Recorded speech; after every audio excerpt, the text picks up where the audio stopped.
ଆଜି ବିଶ୍ୱ ଯକ୍ଷ୍ମା ଦିବସ। ଯକ୍ଷ୍ମା ଭଳି ଏକ ମହାମାରୀ ସମ୍ପର୍କରେ ବିଶ୍ୱବାସୀଙ୍କ ମଧ୍ୟରେ ସଚେତନତା ସୃଷ୍ଟି କରିବା ଲାଗି ପ୍ରତିବର୍ଷ ମାର୍ଚ୍ଚ 24 ତାରିଖରେ ପାଳିତ ହୋଇଥାଏ ବିଶ୍ୱ ଯକ୍ଷ୍ମା ଦିବସ।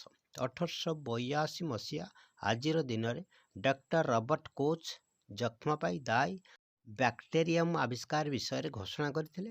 ଏହାପରେ ଯକ୍ଷ୍ମାର ଚିହ୍ନଟ ଓ ଆରୋଗ୍ୟର ପଥ ପରିଷ୍କାର ହୋଇଥିଲା। ସେଥିଯୋଗୁଁ କୋଚ୍ଙ୍କୁ ପରବର୍ତ୍ତୀ ସମୟରେ ନୋବେଲ ପୁରସ୍କାର ମଧ୍ୟ ପ୍ରଦାନ କରାଯାଇଥିଲା।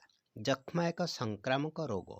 ଏହା ମାଇକୋବ୍ୟାକ୍ଟେରିୟମ୍ ଟ୍ୟୁବରକୁଲୋସିସ୍ ନାମକ ଏକ ବ୍ୟାକ୍ଟେରିଆ ଯୋଗୁଁ ହୋଇଥାଏ। ସାଧାରଣତଃ ଫୁସଫୁସରେ ଯକ୍ଷ୍ମା ରୋଗ ହୋଇଥାଏ, ତେବେ ଏହା ବ୍ୟକ୍ତିର ଅନ୍ୟ କୌଣସି ଅଙ୍ଗ ଯେପରିକି କିଡନୀ, ମସ୍ତିଷ୍କକୁ ମଧ୍ୟ ପ୍ରଭାବିତ କରିପାରେ। ସଂକ୍ରମିତ ରୋଗୀଙ୍କର କଫ, ଛିଙ୍କ କିମ୍ବା ଛେପ ମାଧ୍ୟମରେ ଏହା ବାୟୁ ଦ୍ୱାରା ବ୍ୟାପିଥାଏ।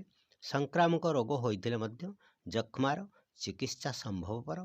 ସମୟ ଥାଉ ଥାଉ ଏହାର ଚିକିତ୍ସା କରାଗଲେ ରୋଗୀ ସମ୍ପୂର୍ଣ୍ଣ ଠିକ୍ ବି ହୋଇଯାଇପାରେ।